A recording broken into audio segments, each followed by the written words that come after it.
പുല്ലുപാറയിൽ KSRTC bus താഴ്ചയിലേക്ക് വീണ് നിരവധി പേർക്ക് പരിക്കുപറ്റി എന്നുള്ള ഒരു വിവരം വന്നിട്ടുണ്ട്. ജോസിൽ വിവരങ്ങളുമായി ചേരുകയാണ്. ജോസിൽ, ഇതിപ്പോൾ മാവേലിക്കരയിൽ നിന്ന് പോയ ബസ്സാണല്ലേ, സൂപ്പർ ഡീലക്സ് ബസ്സാണ് അപകടത്തിൽപ്പെട്ടതെന്നാണല്ലോ മനസ്സിലാവുന്നത്?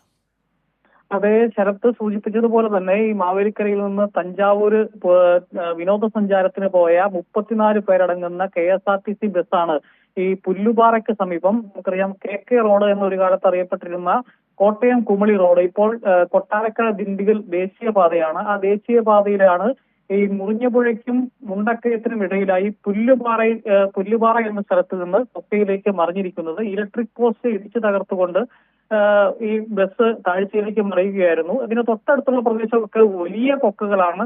അത്തരത്തിലുള്ള വലിയ കൊക്കയിലേക്കൊന്നും പോകാതെ ഒരു നിശ്ചിത പ്രദേശത്ത് തന്നെ ഈ പോസ്റ്റ് ഇടിച്ചു തകർത്ത് ബസ് കുടുങ്ങിക്കിടന്നത് കൊണ്ട് തന്നെ വലിയ അപകടം ഒഴിവായിരിക്കുകയാണ്. ഈ പരിക്കേറ്റ ആളുകളെ ഇവിടെ തൊട്ടടുത്ത് തന്നെ ഈ പുല്ലുപാറയിൽ നിന്ന് ഏകദേശം 10 കിലോമീറ്റർ അടുത്ത് തന്നെ മെഡിക്കൽ സിസ്റ്റർ ഹോസ്പിറ്റലുണ്ട്, അതുപോലെ തന്നെ പീരുമേട് താലൂക്ക് ഹോസ്പിറ്റലുണ്ട്. ഇവിടേക്കൊക്കെ മാറ്റിക്കൊണ്ടിരിക്കുകയാണ്.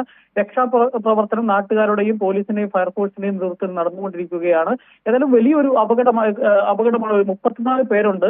വലിയ കൊക്കയിലേക്ക് പോകാതെ ആ പരിസരത്ത് തന്നെ ഈ ബസ് കുടുങ്ങിക്കിടന്നു എന്നുള്ളതാണ് വലിയ അപകടം ഒഴിവാക്കാൻ ഇടയാക്കിയത്. ഇപ്പോൾ ഈ 34 പേരെയും രക്ഷാപ്രവർത്തനം നടത്തി പുറത്തെത്തിക്കാൻ കഴിയും എന്നാണ് വിശ്വസിക്കുന്നത്. കുറെ ആളുകളൊക്കെ നടന്നു തന്നെ ഈ താഴ്ചയിൽ നിന്ന് കയറി വരാൻ പറ്റി എന്നുള്ളതൊരു ആശ്വാസകരമാണ്. കുറച്ച് ആളുകൾ എന്ന ക്ഷീണമുള്ള ആളുകളൊക്കെ താഴെ തന്നെയുണ്ട്. അവരെ വടം കെട്ടി താഴോട്ടിറങ്ങി ആളുകൾ കയറ്റിക്കൊണ്ടിരിക്കുകയാണ്. രക്ഷാപ്രവർത്തനം ജോസിൽ പറഞ്ഞതിൽ നിന്ന് ഒരു വലിയ അപകടത്തിൽ നിന്ന് രക്ഷപ്പെട്ടതിൻ്റെ ആശ്വാസം കൂടിയുണ്ട്.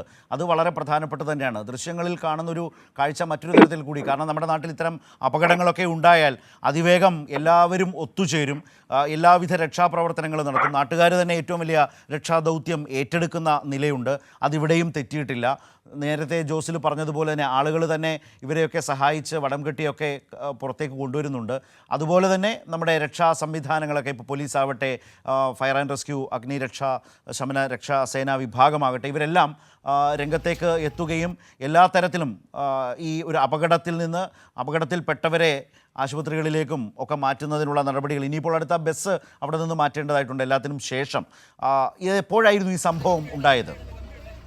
ശരത്ത്, ഇന്ന് പുലർച്ചെ 3 മണിയോട് കൂടിയാണ് ഇത്തരത്തിലൊരു വലിയ അപകടം ഉണ്ടായത്.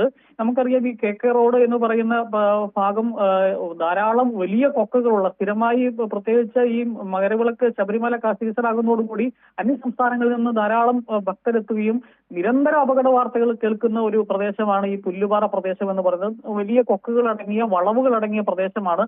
അത്തരത്തിലുള്ള പ്രദേശത്തിൽ എന്താണ് സാങ്കേതിക പ്രശ്നം ബസ്സിനുണ്ടായത് എന്നുള്ളത് പരിശോധിക്കേണ്ട വസ്തുത തന്നെയാണ്. പക്ഷേ ഏതായാലും ഈ സംഭവം അറിഞ്ഞ് അപ്പോൾ തന്നെ നാട്ടുകാർ രക്ഷാപ്രവർത്തനം ആരംഭിച്ചു. പരിക്കേറ്റ മുഴുവൻ ആളുകളെയും പുറത്തെത്തിക്കാൻ വേണ്ടിയുള്ള ശ്രമം നടത്തുക. ആരും മരണപ്പെടുകയോ അങ്ങനെയുള്ള അപകടങ്ങളൊന്നും ഉണ്ടായിട്ടില്ല എന്നുള്ളത് ആശ്വാസകരമാണ്. ഒരു കാര്യം കൂടി ജോസിൽ, വളരെ വേഗത്തിൽ, അതായത് നമ്മൾ ഈ ഹൈറേഞ്ചിലൊക്കെ സഞ്ചരിക്കുമ്പോൾ ബോർഡുകൾ കാണാറുണ്ട്, അപകട വളവുകൾ എന്ന് പറയുന്ന തരത്തിൽ ബോർഡുകൾ കാണാറുണ്ട്. നേരത്തെ ജോസിൽ സൂചിപ്പിച്ചു, ഈ പ്രദേശം ഒന്ന് ശ്രദ്ധിച്ചു പോകേണ്ട സ്ഥലമാണെന്നാണോ, ഇത്തിരി അപകട സാധ്യത കൂടിയ സ്ഥലമാണെന്നാണോ സൂചിപ്പിച്ചത്? നേരത്തെ പറഞ്ഞതുകൊണ്ടാണ് ഞാൻ ചോദിക്കുന്നത്. തീർച്ചയായിട്ടും ഒരു കാലഘട്ടത്ത് വീതി പോലും ഇല്ലാതിരുന്ന നിരന്തര അപകടം ഉണ്ടായിക്കൊണ്ടിരുന്ന സ്ഥലമായിരുന്നു. ഇപ്പോൾ ഈ കുറച്ചു കാലമായതുള്ളൂ KK റോഡിന് വീതി കൂടിയിട്ട്. ഇപ്പോൾ വീതി കൂടിയതോടുകൂടി, നല്ല റോഡും കുറെയൊക്കെ ആയതോടുകൂടി നല്ല സ്പീഡിൽ വാഹനം എടുത്തു വന്നാൽ പെട്ടെന്നുണ്ടാകുന്ന വളവുകളിലൊക്കെ അപകടം പതിയിരിക്കുന്ന സ്ഥലങ്ങളാണ്. വണ്ടിയുടെ നിയന്ത്രണം നഷ്ടപ്പെടും.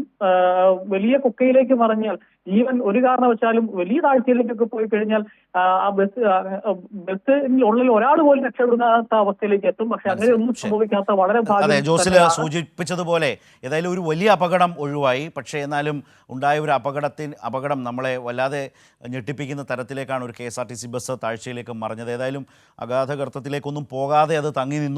നാട്ടുകാരൊക്കെ ഒത്തുകൂടി രക്ഷപ്പെടുത്തി. പോലീസും മറ്റ് സംവിധാനങ്ങളുമൊക്കെ അവിടെ എത്തിയിട്ടുണ്ട് എന്നതുകൂടിയാണ്. ജോസിൽ പറഞ്ഞതുപോലെ ഇടുങ്ങിയ ഹൈറേഞ്ചിലെയും മറ്റു മലയോര പ്രദേശത്തെ റോഡുകളുടെ ആ പ്രശ്നം മാറുകയും വീതി കൂടുകയും ആ നിലയിലുള്ള നിർമ്മാണ പ്രവർത്തനങ്ങൾ പല ഭാഗത്തും ഇപ്പോഴും ഹൈറേഞ്ച് പ്രദേശത്താകെ നടന്നുകൊണ്ടിരിക്കുകയാണ്. ഇടുക്കിയുടെ പല ഭാഗത്തും നടക്കുന്നുണ്ട്. അപ്പോൾ ഇതൊരു ഭാഗത്ത് റോഡിന് വീതി കൂടുന്നു, എല്ലാ സംവിധാനങ്ങളും സൗകര്യങ്ങളും കൂടുന്നു. അതൊരു ഭാഗത്ത് നടക്കുമ്പോൾ തന്നെ വേഗതയോടെ റോഡുകളെ ഉപയോഗിക്കുന്ന അല്ലെങ്കിൽ ദുരുപയോഗിക്കുന്ന അല്ലെങ്കിൽ അങ്ങനത്തെ ഒരു ശീലം നമ്മുടെ ഇടയിലും കൂടുന്നുണ്ട്. അതും പരിഹരിക്കപ്പെടേണ്ടതും അല്ലെങ്കിൽ ശ്രദ്ധിക്കേണ്ടതും നിയന്ത്രിക്കേണ്ടതുമായ ഒരു സാഹചര്യം തന്നെയാണ്. അതുകൊണ്ട് തന്നെയാണ് ഞാൻ നേരത്തെ സൂചിപ്പിച്ചതുപോലെ ഈ പ്രദേശങ്ങളിലൊക്കെ നമുക്ക് യാത്ര ചെയ്യുമ്പോൾ കാണാം അപകട വളവുകൾ എന്ന നിലയിലുള്ള കൃത്യമായി ഓർമ്മിപ്പിക്കുന്ന നിരവധി സൈൻ ബോർഡുകൾ നമ്മുടെയൊക്കെ മുമ്പിൽ കാണാറുണ്ട്. അപ്പോൾ അത്തരമൊരു അപകടം നിറഞ്ഞൊരു സ്ഥലമാണ്. ആ സ്ഥലത്താണ് ഈ അപകടം സംഭവിച്ചിട്ടുള്ളത്. വലിയ അപകടം വലിയ തരത്തിലേക്ക് ഒരു വലിയ ദുരന്തത്തിലേക്കൊന്നും പോകാതെ അത് മാറി എന്ന വലിയ ആശ്വാസത്തോടെയാണ് ജോസില വിവരങ്ങളും നമ്മളുമായി പങ്കുവച്ചത്.